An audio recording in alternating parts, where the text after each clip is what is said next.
Bonsoir à tous et bienvenue dans Connaissez-vous. On va recevoir un rappeur pour commencer ce soir. C'est Manza du collectif CNN 199 qui sera notre premier invité. Il prépare une soirée rétrospective de sa carrière. Ce sera le 10 mai à l'Espace Mag. On sera ensuite avec Stéphane Galland, batteur de jazz. Lui, il sera à l'honneur à Beaux-Arts avec une carte blanche le 2 mai. Et puis on recevra Magena Sowa. Elle est scénariste de bande dessinée. Et avec Sylvain Savoie, elle signe une adaptation de Petit Pays, le roman de Gaël Faye, qui nous emmènera donc du côté du Rwanda pendant la période du génocide rwandais. C'est le programme de Connaissez-vous. On vous remercie d'être fidèles à cette émission. Et on est parti.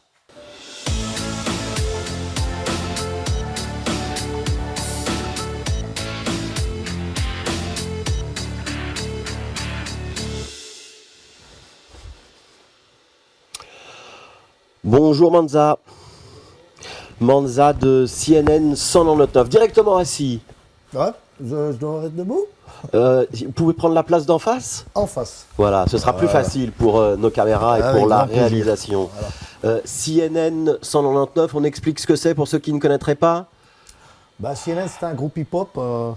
Depuis plus de 30 ans, ça existe sur le paysage scénique du hip-hop belge. C'est un collectif d'une trentaine de personnalités qui sont actifs depuis pas mal d'années avec fraternité et créativité.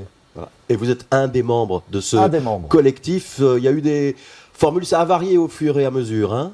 Oui, ça a varié parce qu'avec l'âge, on s'est tous un peu lancés dans pas mal de disciplines, autant dans le booking, autant pour mener des ateliers dans les écoles et les associations, autant pour monter des événements. Et puis au niveau artistique, on est pluridisciplinaire. Il y a des rappeurs, il y a des DJ et des graffiti artistes. Ouais. C'était quoi le rap il y a 30 ans? Il y a 30 ans, le rap, c'était vraiment à l'arraché. On faisait les choses par instinct, il y avait moins de moyens au niveau médiatique et logistique. Donc on était des débrouillards, mais débrouille avec une apostrophe ART. Donc on se débrouillait et vraiment c'était la passion qui nous guidait pure et dure. Et on était un peu tous, entre guillemets, des sauvages de la passion. C'est comme ça que je peux exprimer les choses. Il y avait un côté plus artisanal que maintenant? Beaucoup plus artisanal et beaucoup plus naïf, dans le sens où on n'avait pas trop d'exemples pour essayer de se référer à d'autres artistes, vu que tout démarrait à ce moment-là. Donc on faisait les choses vraiment en s'insufflant les uns les autres de la force et avec très peu de moyens, on essayait de créer des choses. Ouais. Il y a 30 ans, c'est l'époque de Benny B, c'est, je ne sais pas si Starflame arrive à ce moment-là ou juste après. Vous vous connaissiez, vous vous fréquentiez à l'époque?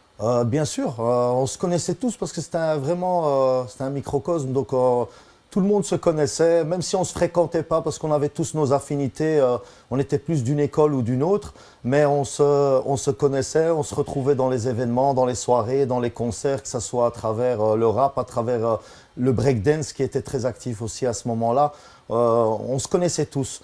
Donc que ce soit Benny B, BRC, et puis Starflame est arrivé après avec CNN et Puta Madre, on se connaissait tous, et Big Shot aussi. Ouais. Est-ce qu'il y a eu de la compétition entre vous, un petit peu comme notre NTM et IAM en France, ou c'est pas comparable? Je ne pense pas que ce soit comparable, mais il y avait une compétition de vraiment positive. C'est-à-dire quand quelqu'un sortait des projets ou même nous on était des taggers et des graffiti artistes, il y avait des fresques qui se faisaient, on avait envie de faire mieux, on avait envie aussi de montrer qu'on existait. C'était un peu l'esprit du hip-hop en général. C'est une concurrence qui pousse les autres à vouloir se surpasser aussi. Alors on vous invite Manza aujourd'hui pour annoncer une grande soirée rétrospective où on va parler de tout ce que vous avez fait depuis 1989. Donc ce sera à l'Espace Mag Manza de 89 à 2004. On voit l'affiche. C'est pas un peu bizarre de faire une soirée rétrospective de son vivant? C'est pas la première d'ailleurs, hein, vous en avez déjà fait. Oui, c'est le deuxième volet. En fait, non, c'est mon troisième volet. J'avais fait il y a à mes 20 ans de passion au Vaudeville. On avait organisé aussi un événement où j'étais monté sur scène et j'avais présenté mon CD qui était Ma fleur au bout du fil. Et puis, mes 30 ans, on l'a fait aussi à l'Espace Mag en 2019, où il y avait l'invité d'honneur était Rockin' Squad du groupe Assassin. Et là, 5 ans après, j'avais aussi envie de poser encore une fois un petit clin d'œil à mon parcours, mais en mettant en scène vraiment ceux qui m'ont touché à travers mon parcours. Parce que c'est ma fête, mais c'est aussi la fête de tous ceux qui m'entourent. Voilà, depuis des années. C'est un clin d'œil à eux surtout. Petite précision, quand on parle de CNN 199, on a l'image d'un groupe ou d'un collectif qui est très lié à la commune de Schaerbeek. Est-ce que c'est exact et est-ce que c'est toujours le cas? C'est totalement exact, bien que c'est vraiment le nord de Bruxelles. Le CNN a pris un peu son flux de Schaerbeek, Laken, centre-ville, et puis après même au sud, Woluwe, vers Odergem. Ouais. Mais vraiment, le noyau de CNN est né au 1030, à peu près en 90, 91, je pense. Voilà, j'avais 15-16 ans, je pense, quand Rival a monté et a trouvé ce nom, parce que c'est Rival qui a nommé le groupe. Et puis après, en copains, on s'est insufflé les choses les uns avec les autres et on a créé ce groupe et on l'a fait vivre à travers les disciplines du mouvement hip-hop.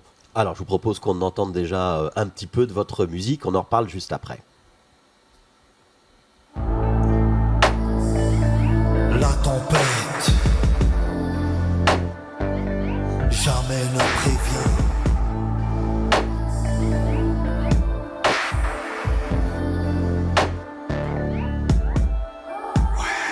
Parle trop vite, peu médite, vite gangster, que des mythes. Hypocrite, cherche le feat, sans méfier, comme des hits.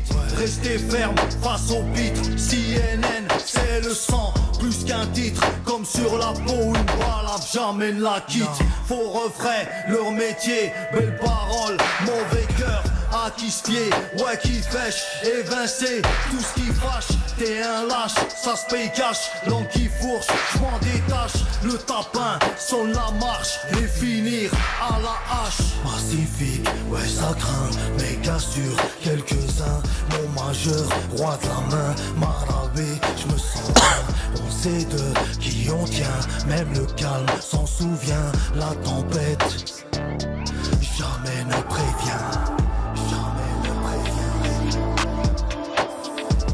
La tempête, jamais ne prévient.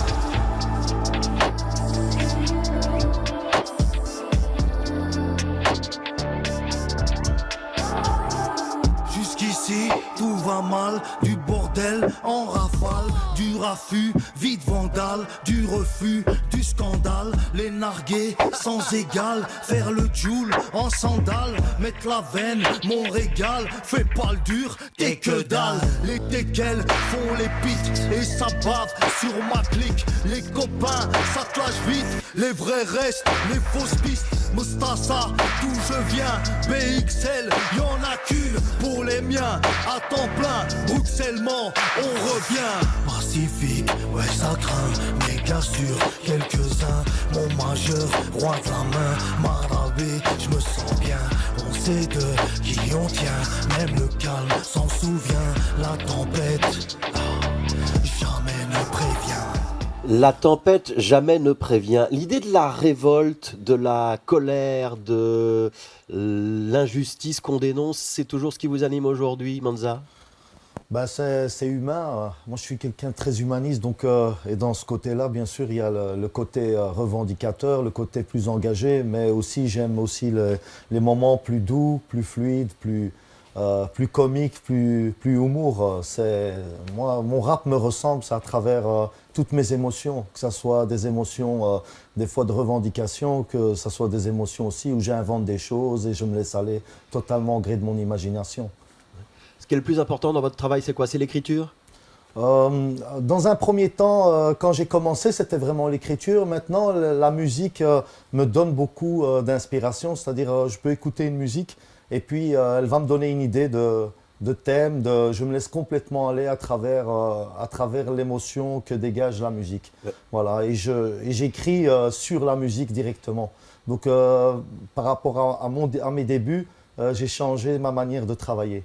On a vu deux Manza là, dans ce clip. Il y en a un qui est avec un sweatshirt d'une marque bruxelloise, si je ne me suis pas trompé. Et puis un autre avec un costume cravate. C'est quel Manza qui existe aujourd'hui? C'est les deux? Je pense que c'est les deux. Quand je suis en sweatshirt, c'était vraiment pour faire aussi un clin d'œil au graffiti artiste Choc qui est décédé il y a quelques années. Donc je voulais lui rendre hommage. On avait fait, il y a des amis qui avaient fait ce suite pour pouvoir lui rendre hommage à son décès parce que c'est vraiment une légende du graffiti. Et il fait partie du groupe CNN aussi. Et donc, et quand je suis venu en plus classique, c'est aussi un clin d'œil à mon autre clip de Bruxelles où j'étais venu aussi, je m'étais aussi montré avec mon côté plus classique. Et bien sûr, Manza, c'est autant le côté urbain, autant le côté plus mature à mon âge. Je commence à prendre de la bouteille et essayer de montrer toutes mes nuances en fait. Autant sans rester calé dans une catégorie. J'aime bien un peu aller sonder d'autres disciplines. J'aime ce que je ne fais pas aussi. J'admire les artistes qui font autre chose que moi et ça m'enrichit aussi. Vous avez animé énormément d'ateliers d'écriture et d'ateliers de slam. Ça vous a beaucoup apporté, ça ou pas? Énormément. Dans les ateliers, j'en fais encore jusqu'à aujourd'hui. À la demande, dans les écoles, les associations, les prisons. Ça m'a permis de voyager. Je suis parti au Canada, je suis parti au Sénégal, au Maroc, donner des ateliers en Tunisie. Donc moi, vraiment, la base, c'est la jeunesse. Et ça m'enrichit à travers tout ce que je fais aujourd'hui parce que c'est du win-win. J'apprends d'eux, ils apprennent de moi. Et c'est de la créativité, c'est du partage et c'est des repères aussi, de rester à la base. C'est ça qui fait qu'aujourd'hui, dans mes sons, encore aujourd'hui, dans mes musiques, je m'imprègne de ce qu'ils me font aussi comme retour parce que j'ai envie de continuer à les toucher aussi. Vous avez peur qu'on dise de vous un jour que vous êtes un rappeur ringard ou pas? Pour ma part, je ne regarde pas le côté ringard, je fais ce que je kiffe. Donc à partir du moment où c'est pris comme de la ringardise, bah, c'est un avis. Et puis le reste après, c'est de la passion. Voilà, on ne peut pas aimer tout le monde, on ne peut pas apprécier. Il faut en avoir pour tous les goûts, je pense. Ouais. Mais est-ce qu'on peut dire que vous êtes plutôt dans une tendance rap old school et qui va être très loin de ce que on peut écouter aujourd'hui chez les jeunes avec beaucoup d'autotune, des voix très trafiquées et un côté très pop. Le rap, il est devenu un petit peu la pop d'aujourd'hui pour certains artistes. Moi, je n'essaie pas de me situer dans une catégorie. J'ai utilisé aussi l'autotune dans certains de mes morceaux jusqu'à aujourd'hui, récemment. Donc moi, j'aime bien m'adapter aux choses, mais je garde ce côté. L'école CNN, c'est une école de plumes. Moi, j'ai été toujours influencé par des Nougaro, par des Brassens, par Brel, par Renaud. Je ne peux pas me dissocier ça parce que je suis fait de tout ça. Je ne vais pas m'inventer un rôle.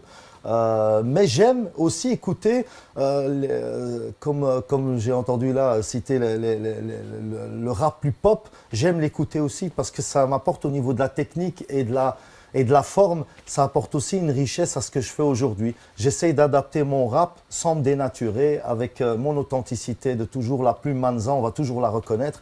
Mais dans mon dernier morceau, dont on a vu le clip, eh bien c'est un morceau trap, donc j'ai été vers de la trap mais avec toute de la plume. J'essaie toujours de garder mon empreinte et mon authenticité et ma ligne de conduite. Alors vous avez fait référence à un autre titre qui s'appelle Bruxelles, c'est nous, qu'on entend régulièrement par exemple sur la radio de BX1 et dont on va voir un extrait. Bruxelles et ses accents, ses gens et ses agents, leurs sirènes et ses jeunes des talents, sirènes de par ses talents, au-delà du plat pays, son art, ses talents, au-delà des querelles entre wallons et flamands. Bruxelles, du vrai son dans le sang, façon Jacques Brel et sa valse à mi-temps. Ces décors flamboyants d'aujourd'hui à d'antan, interminables puis évents. Bruxelles c'était pas mieux avant, comme le temps sale et son tempérament. Sentiment, grosse veine pour cheminement. Bruxelles, Bruxelles.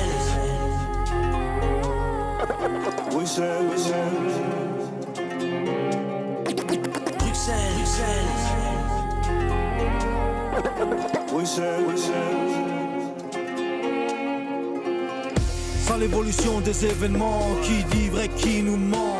Jeu d'enfant, syndrome Peter Pan, petite ville rêve de voir grand. Bruxelles Bruxelles, ambiance rue du Brabant, ses soldats d'accueil pour cœurs errants. Bruxelles et ses artistes indépendants, ses faits divers grandissants, ses migrants se tairant, se taisant, se mourant, créant des soulèvements, des mouvements. Bruxelles et ses guerres de clans, t'es le bienvenu, mais pour combien de temps? Bruxelles et son système défaillant, sa culture amoureuse de Paname, le suivi, le suivant. Bruxelles,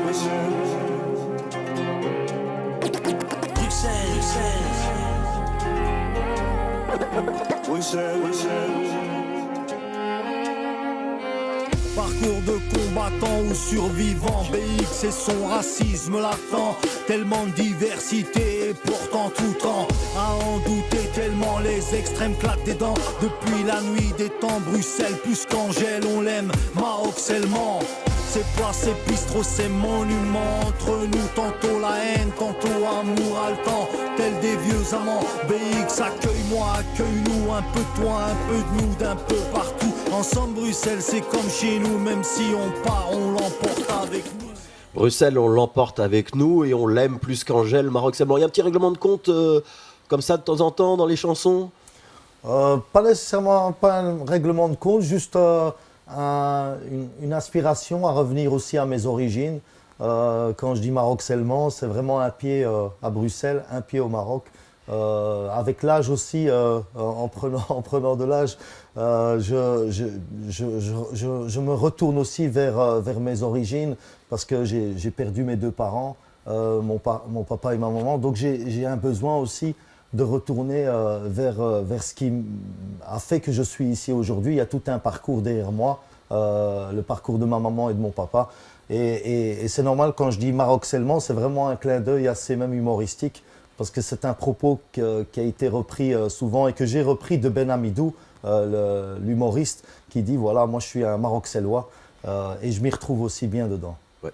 Alors on va dire un mot de cette soirée du 10 mai. Il y aura quoi? Il y aura une causerie, il y aura un concert, il y aura des invités. On doit s'attendre à quoi, Manza? En fait, c'est toute une journée et une soirée. Donc, dans un premier temps, en journée, il va y avoir des ateliers pluridisciplinaires qui sont dorés par Nora Balil et MC Younes, qui sont offerts gratuitement aux associations de Bruxelles. Donc ça, c'est toute la journée. Donc c'est pour apprendre à écrire, à faire de la voilà, musique? faire du rap, du slam. Il y aura vraiment des ateliers rap et slam ouverts à tout public à partir de 12 ans. Sur le site de l'Espace Mag, on peut trouver les informations.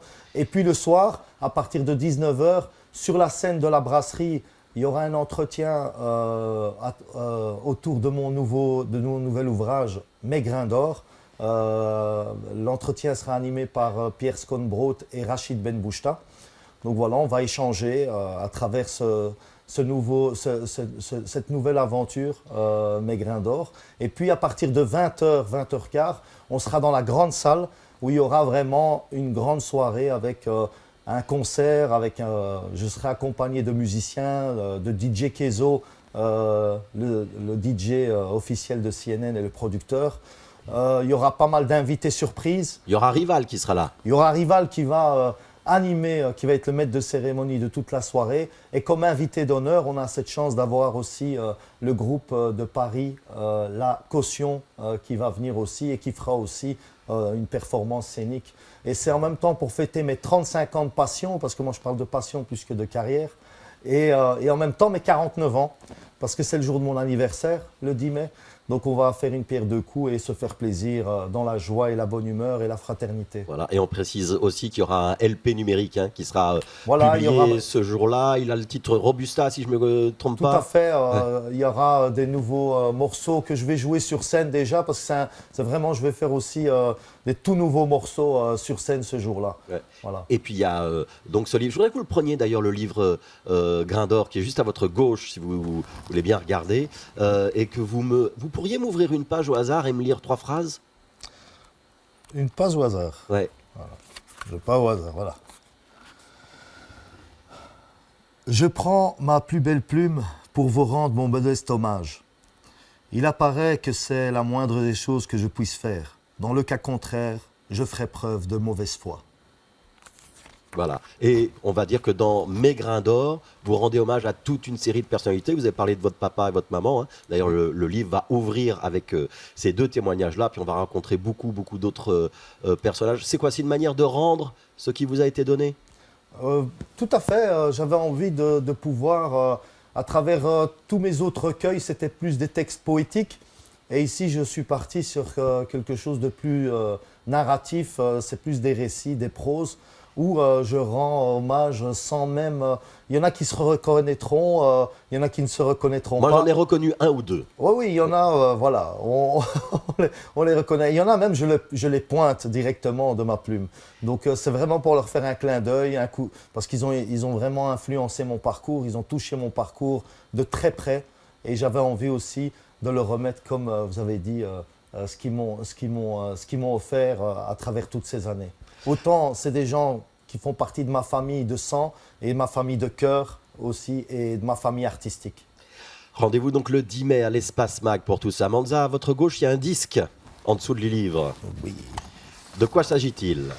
C'est un superbe disque, Stéphane Galland and the Rhythm Hunters. Est-ce que vous connaissez Stéphane Galland? Non, je découvre. Eh bien, vous allez le découvrir. Avec grand plaisir.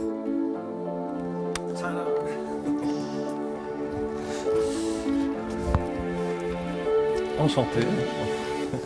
Stéphane Galland, est-ce que le rap, c'est une culture à laquelle vous êtes sensible ou est-ce que ça vous est indifférent? Ouais, j'adore.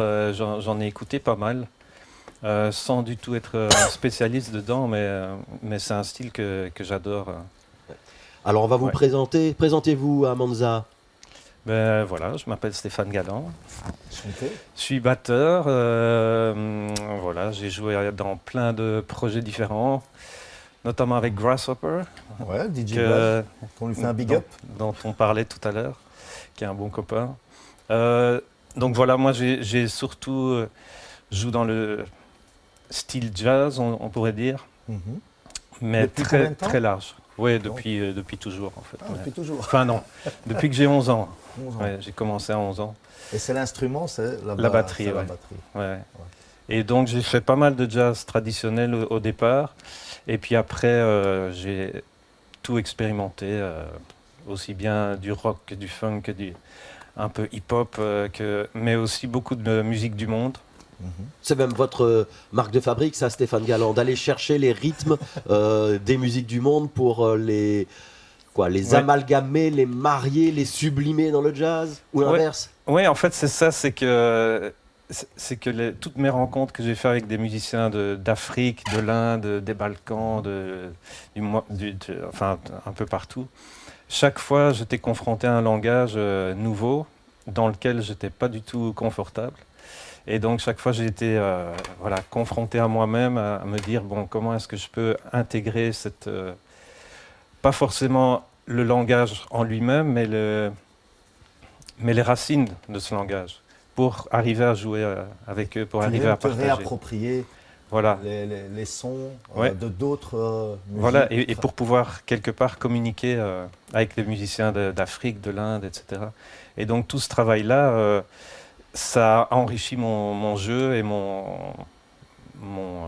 comment dirais-je, mon vocabulaire personnel. Et tu as fait une école pour tout ça? En fait, j'enseigne au conservatoire. Ah, ok.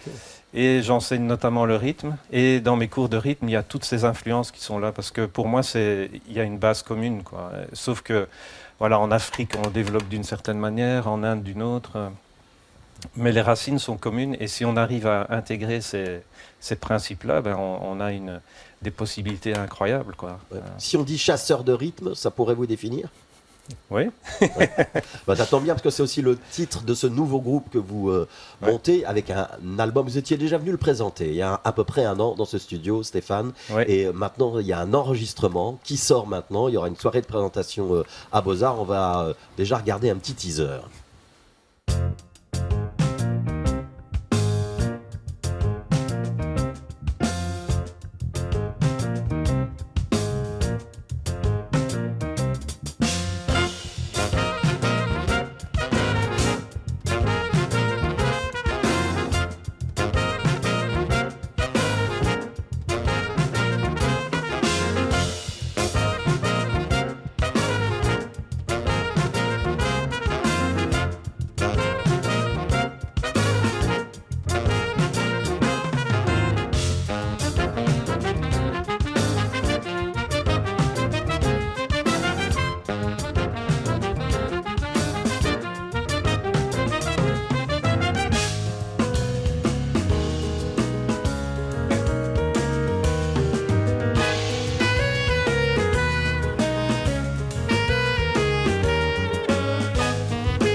les Rhythm Hunters de Stéphane Galland. Petite réaction déjà de Monza CNN 199. On peut rapper là-dessus ou c'est compliqué? On peut rapper sur tout ce qui est. Franchement, le flow, on peut l'adapter à tous les tempos. On a pu le voir à travers tout ce qu'on écoute. Moi, ce que j'aime bien, c'est le côté expérimental. Voilà, il y a aussi une fusion de pas mal de personnalités. On en parlait. Ils viennent de tous bords, de plein d'horizons différents. Et ça, c'est très intéressant parce que ça enrichit aussi le projet, je pense. Voilà, et puis j'avais posé la question de voir un peu où il avait enregistré, comment l'enregistrement avait été effectué de cet album. Quelle aventure tu en tires? Ouais. Alors la réponse de Stéphane. Eh bien, on a enregistré ça à un studio ici à Bercel, le Pyramide. Et en fait, c'est une musique en général, le jazz c'est très live, il y a beaucoup d'interactions. Donc très souvent on enregistre tout le monde ensemble et même souvent tout le monde dans la même pièce. Mais pour ce projet, moi j'ai voulu vraiment prendre une approche plus produite, un peu comme on pourrait le faire en hip-hop ou dans la pop. Donc d'abord enregistrer tout ce qui est rhythm section, comme on dit, basse, batterie, piano, et d'avoir les bases qui sont bien consistantes. Dans des pièces différentes, comme ça on peut vraiment travailler, peaufiner le son comme on veut après. Et par après, on a mis les souffleurs par au-dessus. Et on a aussi tout enregistré au clic, ce qui est aussi assez inhabituel dans le jazz. C'est aussi pour avoir une flexibilité au niveau du montage par après. Donc c'est vraiment une démarche un peu comme faire un film, quoi. Vous avez dit une base consistante. Et c'est important parce que vous auriez pu dire une base carrée. Je crois savoir, Stéphane Galland, que vous n'aimez pas trop ce qui est carré et qu'un rythme carré, justement, ça vous ennuie assez vite. Il faut que ce soit un petit peu plus compliqué que ça. C'est pas tout à fait vrai. J'aime beaucoup les rythmes carrés aussi. Mais je trouve que comme on n'entend quasi que ça, j'essaye de balancer ça peut-être en développant beaucoup plus des aspects de rythme irrégulier, asymétrique, ou avec des grooves particuliers qui sont pas qui sont pas carrés. Ouais. Et on peut mettre un triangle dans un carré? Tout à fait. On peut mettre tout. On va tout forcer. Ouais. Et d'ailleurs, c'est ce que j'aime bien faire, c'est superposer des rythmes aussi, mélanger des choses qui sont pas toujours, qui sont en général pas mélangées. Donc voilà. Alors on a vu un extrait en studio et donc une musique dont vous venez de nous expliquer qu'elle est très produite, mais je voudrais quand même qu'on voit cet ensemble, The Rhythm Hunter, en concert.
Stéphane Galland, un petit mot peut-être du pianiste qu'on a vu dans cet extrait.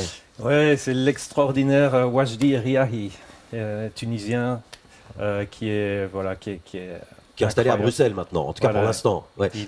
Il est à Bruxelles depuis pas mal d'années et on a beaucoup travaillé ensemble justement pour préparer ce genre de groove qui sont très très spécifiques. Et maintenant, ouais, on parle de lui partout, quoi. Ouais. Il joue- Ce sont il joue que de jeunes musiciens que vous Ouais. avez repérés et que vous avez décidé d'agglomérer en quelque sorte dans un groupe. Comment est-ce que vous les avez choisis? En fait, je me laisse toujours un peu guider par le flux de la vie. Voilà. Et comme je donne cours au conservatoire, je rencontre beaucoup de jeunes musiciens et il y en a qui se retrouvent dans mon ensemble, Voilà. un ensemble que je dois coacher quelque part toute l'année. Et puis à la fin, ils font un concert. Et dans cet ensemble, il y avait déjà quelques musiciens de Rhythm Hunters. Et puis, comme je fais un projet de recherche aussi au conservatoire, j'ai la possibilité de vraiment expérimenter des choses et puis de les présenter. Et donc, pour moi, c'était une occasion parfaite de travailler avec des jeunes du conservatoire qui ne demandaient pas mieux aussi que voilà, d'être confrontés à un travail comme ça. Donc c'est vraiment un échange hyper productif. Et Wajdi, il n'était pas au conservatoire flamand où je donne cours, mais il était là, il était presque aussi souvent que les autres élèves parce qu'il jouait avec d'autres très souvent. Et je le trouvais tellement incroyable que je lui ai aussi demandé de participer, quoi. Ouais. Manza, est-ce que c'est le genre de concert que vous pourriez aller voir? Bien sûr, j'adore ce genre de rythme, d'ambiance et surtout les thèmes. Ce que je voulais, je sais que ça marche souvent par thème aussi. Ouais. Comment vous amenez vos thèmes à travers la création? Parce que pour rassembler et d'orchestrer tout ça, ça ne doit pas être facile. Ouais. Nous, on a un DJ Ouais. et le beatmaker ou quoi, Mhm. mais là, c'est quand même un travail de rassemblement aussi. Hein. Ouais, mais en fait, toute la composition, moi j'ai une approche très naturelle et très basique en fait. C'est-à-dire que j'utilise très peu de théorie ou de préconception des choses. Si ce n'est rythmiquement. Parfois j'ai des idées très précises rythmiquement que je veux développer. Mais souvent les idées elles viennent, je me mets au piano, puis il y a une idée que j'aime bien. Et en général, je la développe sur Logic ou un programme vraiment MIDI. Et là, je cherche vraiment ce que j'entends, quoi. Sans réfléchir, je fais tourner le truc, je m'imprègne du groove, de la couleur ou de l'idée que j'ai trouvée, et que ça peut être une ligne de basse ou des accords. Et alors, les mélodies, elles viennent comme ça. Et puis... Et ce projet-là, c'est la première fois que j'écrivais pour 3 cuivres comme ça. Donc, pour moi, c'était un challenge aussi. Et j'ai fait pareil. J'ai construit les voix comme ça, vraiment à l'oreille. Je me suis dit, bon, là, il y a cette voix-là, ça, j'aime bien. Maintenant, je vais faire une deuxième voix. Qu'est-ce qui irait bien? Et puis, je cherchais comme ça jusqu'à ce que je trouve ce que j'aime bien. Et puis, une troisième voix. Donc, c'est une approche vraiment très... Puzzle. Voilà. Oui, et très naturel. Un petit peu essai-erreur. Manza, Ouais. est-ce que vous aussi, vous utilisez le numérique, la technologie pour écrire, pour composer? Et est-ce que ça a beaucoup changé de choses dans l'espace de 30 ou 35 ans dans le rap? Mais, le numérique, à la base, on utilisait le sampler et les boîtes à rythme. Maintenant, tout se fait avec des logiciels. Donc, les beatmakers, tous les beatmakers utilisent des logiciels, des boîtes à rythme. Ils jouent autant avec ce qui est machine que logiciel. Moi, je ne suis pas quelqu'un qui touche à tout ça. Je suis plus j'ai besoin et je dépends d'un DJ ou d'un producteur. Et même, je mélange avec des musiciens. Donc, les musiciens apportent un décor en plus. Je travaille avec Léa Besançon, qui est une violoncelliste. Je travaille avec Tarek Aloued, qui fait du l'oud. Donc, j'aime bien aussi rajouter des nappes à mes sons hip-hop. Je fais ça depuis toujours. La fusion aussi au niveau pluridisciplinaire, de mélanger le classique oriental, le classique moderne au rap, à des beats, j'adore ça. Donc et bien sûr ça a changé parce que les jeunes aujourd'hui ils font des tubes incroyables avec un logiciel. Ils arrivent à utiliser leur matériel correctement et ils ont de l'inspiration incroyable. C'est un vivier. Aujourd'hui même je me sens un peu largué par rapport à tout ça et je suis étonnamment et vraiment joliment surpris de tout ce que les jeunes peuvent produire aujourd'hui. Alors Stéphane Galland, on va préciser donc que ce premier album des Rhythm Hunters, il paraît sur la firme Challenge Records, qu'il va y avoir une soirée de présentation, ce sera à Beaux-Arts et ce sera le 2 mai. C'est pas que la présentation de l'album d'ailleurs, parce que ce sera une carte blanche. Ouais. Alors Stéphane Galland, vous avez joué avec beaucoup de monde. Donc, d'abord, vous avez un trio en Belgique qui s'appelle Akamoun, qui est très connu et réputé parmi les amateurs de jazz, et pas que les amateurs de jazz d'ailleurs. Vous avez eu plein de collaborations nationales ou internationales. Hein. On peut rappeler que vous avez joué avec Ibrahim Malouf, par exemple, hein, que vous avez accompagné quelques années en tournée. Ouais. Et alors, il y a un nouveau projet avec votre fils. Ça s'appelle The Gallants et on va en voir un extrait.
Alors on va poser la question à Banza. Là-dessus, je suis sûr qu'on peut mettre du rap. Ah, c'est magnifique.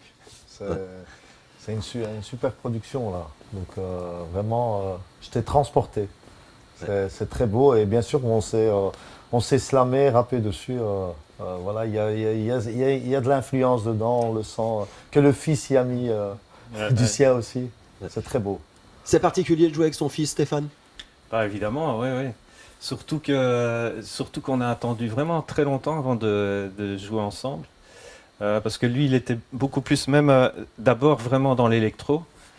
Même s'il a fait du jazz, il a étudié au conservatoire, il a fait un peu de classique aussi, et un peu tout, mais il était vraiment parti pour de l'électro. Et puis il a fait plus de la production, de la pop, etc. Et donc on était un peu dans des univers assez différents. Mais à un moment donné, pendant le Covid, on s'est dit, on va faire des trucs ensemble, on va essayer. Et puis voilà, ça a fonctionné. Comment ça fonctionne, The Gallant? Il y a déjà un album, il y en aura un, il y a des concerts? Alors il y en a un qui est en cours, mais il n'y a pas encore de date de sortie. release, de sortie, oui. Mais on y travaille, oui, oui. Et alors il y a des concerts qui vont reprendre maintenant parce qu'on a fait un long break. Et voilà, le concert, on fera cette carte blanche à Beaux-Arts le 2 mai. Il y aura The Rhythm Hunters et puis The Gallants, et ce sera la première fois qu'on rejoue depuis quelques mois. Ouais, donc ce sera une soirée en deux parties. Hein. Il faut suivre la première partie et la deuxième. Comment vous êtes à la fin d'un concert, Stéphane Galland? Est-ce que vous êtes épuisé, vous avez tout donné, ou à force d'en faire depuis plus de 30 ans, vous avez l'endurance nécessaire? Ouais, j'ai l'endurance. Non, mais en réalité, souvent après les concerts, je suis survolté, quoi. Et après, après quelques minutes, une demi-heure, une heure, L'adrénaline. ouais, il y a la fatigue qui se fait sentir. Mais sinon, non, c'est plutôt énergisant de jouer, hein. Même si c'est très physique ou très intense, c'est trop motivant, quoi. Ouais. Même question pour vous, Manza, à la fin d'un concert, vous êtes dans quel état? Ben, c'est la même chose, il y a une poussée d'adrénaline et en même temps après, on a fait le job, donc on est un peu, ça redescend. Et là, on a besoin, moi je prends mon petit café après, tranquillement dans la loge. Mais c'est vrai que ça motive, comme il dit, c'est des belles sensations sur scène. C'est sportif et puis après, c'est le repos du guerrier. Alors, je vous propose qu'on change d'univers avec la troisième invitée. Il y a une bande dessinée à votre gauche, Manza. De quoi Yes. s'agit-il? Savoie, Safoyer, Fayet, petit pays, air libre. Alors, c'est une bande dessinée. Est-ce que vous avez entendu ou lu un roman de Gaël Faye qui s'appelle Petit Pays? Ça vous dit Oui. quelque chose? Oui, ça me dit quelque chose. Ouais. J'ai vu même, il y a eu un film aussi. Ouais. Et le rappeur, bien sûr, je le connais. Je l'ai vu sur scène aussi plusieurs fois. C'est un super rappeur et slameur, donc que je respecte beaucoup. Donc, Stéphane Galland, ça vous dit quelque chose aussi?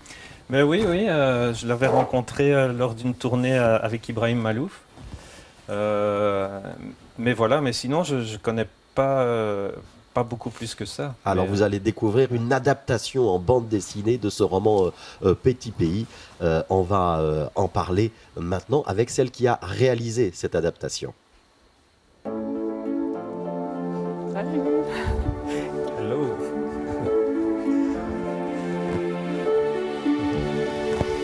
Magena Soa, merci d'être avec nous ce soir. Adaptatrice, c'est le bon terme? Ah, oui, probablement, oui. Oui. Ouais, en fait, je suis scénariste plutôt. Parce que c'est vrai que le texte de Gaël, c'est plus un roman. Et après, moi, il fallait que j'écrive un scénario de bande dessinée. Donc peut-être scénariste de bande dessinée plus spécifiquement. Ouais. C'est comment écrire un scénario de bande dessinée? Écrire un scénario de bande dessinée, c'est encore autre chose qu'adapter un roman. C'est comme écrire, en fait. On invente un univers, on crée des personnages, on écrit des dialogues. C'est pas forcément de la belle écriture, c'est juste un peu comme une pièce de théâtre en fait. En gros, on donne des indications, on précise au dessinateur voilà ça se passe là, c'est le jour, la nuit, quelle époque, tout ça. En fait, comme un scénario de film, je pense. Donc c'est des écritures qui sont assez proches. Et après les dialogues qui vont vraiment donner du corps à un texte quoi. Ça veut dire que c'est du découpage. Est-ce que dans votre tête, vous avez déjà une idée du dessin que va faire le dessinateur? Est-ce que vous avez déjà une prescience de ce à quoi la case va ressembler ou pas du tout? En général, je travaille avec des gens qui sont mes amis. Enfin, avant, parce que en fait, faire un livre, c'est presque comme faire un enfant ensemble. Et donc, il faut vraiment qu'on s'entende bien, qu'il y ait quelque chose, qu'on ait des atomes crochus, je sais pas. Enfin, il y a un lien fort parce qu'on va passer mine de rien quelques années de notre vie ensemble. Donc, c'est pas anodin en fait, parce que c'est des allers-retours, c'est un ping-pong qu'on joue à deux. Et je pense que c'est pas des commandes. En général, c'est vraiment un lien très fort qu'on a avant de se lancer dans le travail. En fait, je pense que pour vous, dans la musique, c'est pareil. On ne choisit pas des gens lambda comme ça, vraiment. Et c'est pas juste la musique, il y a quelque chose en dehors. On a envie de passer du temps avec ces gens-là, partir en vacances, je sais pas. Enfin, une aventure humaine, quoi. Oui, c'est ça, oui. C'est Donc pas la juste. passion reste. En fait, c'est surtout. Enfin, en fait, le truc, c'est voir le travail qui prend le dessus, où c'est la passion, et en fait c'est un peu le mélange de plein de choses, je trouve, dans le travail. Après, pour vous, je vous envie parce que vous travaillez beaucoup en groupe, Ouais. et alors que moi, je suis toute seule avec ma feuille de papier oui. à mon ordinateur, donc c'est encore autre chose. Et justement, en écoutant le dernier morceau avec ton fils, Stéphane, c'est un bouleversé parce que j'ai adoré. En fait, moi, je travaille en silence, et là, c'était tellement beau que je me dis, c'est vraiment ce genre de musique que je pourrais écouter en travaillant parce que c'est très entraînant, ça et je trouvais ça transporte, très comme je l'ai dit. inspirant. Ouais. Et c'est marrant parce que je suis pas une connaisseuse de jazz, et là, avec ces influences électro, Ouais. et vraiment, je m'y retrouve complètement. Donc, c'était vraiment magnifique. Donc, j'ai Et hâte combien de temps d'entendre. ça prend de réaliser un livre comme ça? Je me demandais. Celui-là, en particulier, c'était 5 ans. 5 ans, ah ouais. 5 ans de travail. C'était énorme, oui. Wow. Ouais, en fait, après, c'est très...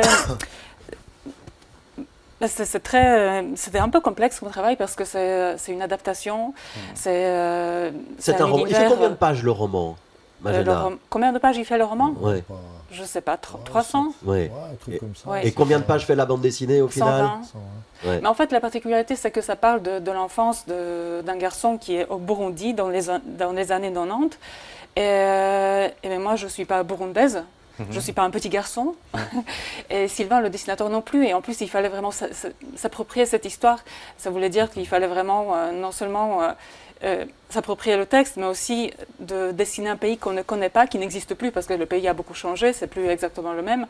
Et donc, c'était un énorme défi, en fait. Et comment on représente ça, il faut du temps quand même avant de sortir quelque chose. C'est pas quelque chose qui se fait très rapidement. Et puis on était avec Sylvain engagé sur d'autres projets en même temps, donc c'était Alors assez c'est complexe. Sylvain Savoya, le dessinateur Oui, auquel c'est vous ça. faites Oui. référence. On va voir quelques planches, Magena, et je vous propose peut-être de nous résumer un petit peu en quelques phrases de quoi ça parle, Petit Pays, pour ceux qui ne l'ont pas lu ou qui n'ont pas vu le film. Donc, Petit Pays, c'est l'enfance de Gabi qui grandit à Bujumbura, c'est la capitale de Burundi. Il vit dans une impasse avec ses parents et sa sœur Anna. Ses parents, Michel, c'est un Français de Jura. Et sa maman est rwandaise qui est réfugiée au Burundi, en fait.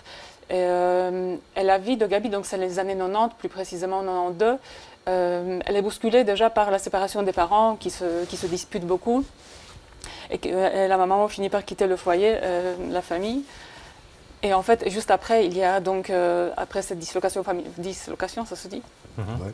familiale, arrive aussi la guerre civile au Burundi.